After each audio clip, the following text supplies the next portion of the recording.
Kalau kita mau belajar ilmu agama, ya memang harus dari pesantren menurut saya. Jangan kemudian belajar bukan dari pesantren, ya kalau mau nambah boleh. Tapi kalau mau memperdalam dan mengambil pegangan mu'tamad, ya dari pesantren.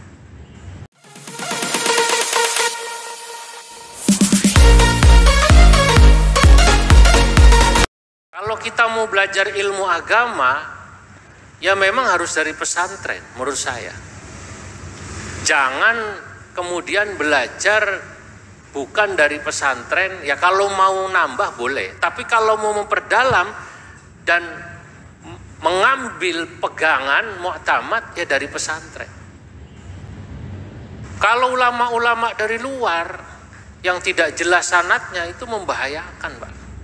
Sekarang itu kan banyak orang yang ngaji itu cukup mana ada kiai, ustadz, mubaligh yang sedang trending di YouTube, kan begitu. Maka orang sekarang banyak yang ngambil ilmu minal YouTubi, la minal kutubi. Maka saya bilang dalam Bahar Basit, ma aktsara du'ata min ulamal YouTubi fa'afta bil mashhadi bila raj'il kutubi ya rabbi bil.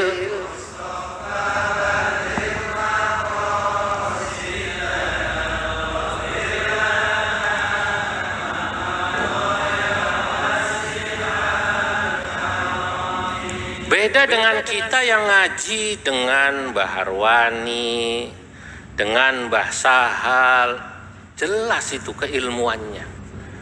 Saya itu walaupun belum pernah ngaji langsung sama Mbah Harwani, saya dengar bagaimana keluasan ilmunya Mbah Harwani yang membuat beliau sangat bijaksana.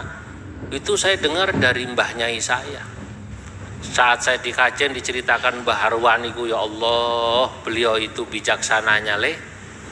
Beliau itu tahun 80-an, Mbah Harwani pernah ke Jakarta, naik mobil waktu itu L300 call station gitu ya. Supirnya itu supir cabutan itu loh. Lah niku bawa Mbah Harwani supirnya itu ke Jakarta, sepanjang jalan kan masih nyetelnya tip radio. Itu yang disetel bukan darusan seperti malam hari ini. Yang disetel itu dangdut. Dangdutnya Rhoma Irama, Terajana. Sepanjang jalan itu. Dan Mbah Harwani itu di depan. Mbah Harwani itu dulu di Krapyak sama Mbah Munawir, junior Mbah buyut saya. Di Pekalongan, persisnya saya dari bapak itu, saya dari Pekalongan. Pekalongan, Pemalang. Nah itu di sana itu ada namanya di Pemalang, persisnya di daerah Kedaung, seorang ulama, ya beliau itu ya hafal Quran, hafal Juman, hafal Nadhom Syatibi, Qiraah Sab'ah niku luar biasa. Nah niku seniornya Mbah Harwani di Mbah Munawir Krapyak. Itu Mbah Harwani itu kalau Mbah Dim haul, beliau langsung yang baca di sana. Ya, saya masih kecil diceritakan orang-orang tua, karena mbah saya itu wafat tahun 64, bayangkan. Tahun 64. Jadi sudah sangat lama. Nah, itu Mbah Harwani sebagai juniornya ke sana. Jadi Mbah Harwani itu waktu ke Jakarta atau pergi kemana itu supirnya itu supir cabutan. Sebut aja namanya Edi lah gitu. Itu sepanjang jalan tuh nyetelnya itu lagunya dangdut, Pak. Nah, nasi daria lumayan gitu. Nah, nasi daria masih lumayan, ini dangdut. Beliau di depan sambil baca Quran. Dangdut di setel beliau tidak duko itu, tidak marah itu.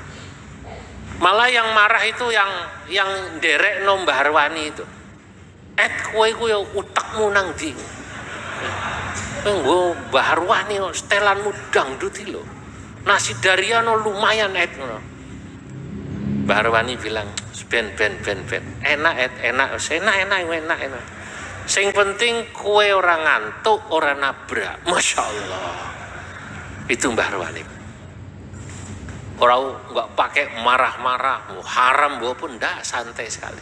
Lah, ini hanya akan bisa muncul dari ulama yang punya kedalaman ilmu dan sanad. Karena ulama-ulama yang kedalaman ilmunya jelas itu, yang ilmunya saya menyebutnya bahrun bila sahil, laksana laut tanpa tepi. Dibaca semua kalau ulama-ulama dulu itu. Termasuk hukum nyanyi ya dibaca gitu. Semua dibaca. Termasuk dipelajari bagaimana yang namanya jamaah umat itu yang macam-macam. Ada yang memang imannya sudah kuat, seperti umumnya yang hadir pada darusan ini. Ini kan imannya kuat semua ini, amin ya. Kuat semua ini, dari wajahnya kan kelihatan rata-rata Al-Quran di luar kepala semua ini. Nah, kepala di mana, Quran di mana sampean itu. Sama orang awam itu ya santai itu. Nah itulah butuh bacaan banyak, butuh pengalaman banyak supaya tidak kaku. Kata Said Muhammad, saya katakan kemarin waktu saya diminta ngaji di istana itu atau nuzulul Quran kenegaraan itu, kata saya, ar-rajulu idza tasa'a ilmuhu, seorang ulama itu atau orang itu idza tasa'a ilmuhu, jika ilmunya luas, wawasannya luas, bacaannya luas, pengalamannya luas, ittasa'a sadruhu, maka hatinya luas. Hatinya luas niku artinya bijaksana. Ulama-ulama dulu itu bijaksana. Nggak gampang dikit-dikit haram, sesat, kopar, kafir, enggak ngono juga. Musyrik enggak. Dilihat aja, senyum. Oh memang tekani lagi semono. Baru sampai situ biarkan saja. Nah, orang kalau sudah ilmunya luas dan bijaksana, salah satu cirinya wa qalla inkaruhu 'alan nas, sedikit sekali beliau itu punya ingkar atau gampang menyalahkan orang. Nah, contoh Kanjeng Nabi. Kanjeng Nabi itu luar biasa wise-nya, bijaksananya. Dalam kitab Bulughul Maram itu ada cerita Kanjeng Nabi di masjid. Masjid Nabawi zaman dulu kan ya pakai tanah itu mawon pasir. Tidak seperti sekarang masjid-masjid sudah pakai marmer, granit. Lah, datang niku tiang Badui. Nah, Badui itu biasa kencing di kamarnya ya tanah gitu loh. Yus kono cewoke yo kadang-kadang nganggo watu, kadang-kadang ora cewok. Kadang-kadang tidak cebok. Yus kaya wong-wong itu paling mojok disentil 3 kali til udah gitu. Nah, yang ketawa ini pasti pengalaman sampai ini. Badui ini kencing dalam hadis dalam kitab Bulughul Maram niku. Ja'a rabiyyun fabala fi ta'ifil masjid fazajarahun nas. Lalu kemudian dibentak-bentak sama orang-orang itu. Tapi Nabi bilang, da'u. Tapi dia kurang ajar ya Rasul. Biarkan, dia itu orang Badui. Orang Badui itu ilmunya kurang, wawasannya kurang. Tradisi dan budayanya belum maju. Lagi pula, kalau orang lagi kencing dibentak-bentak, takutnya kaget, lari, kencingnya jadi tambah acak-acakan.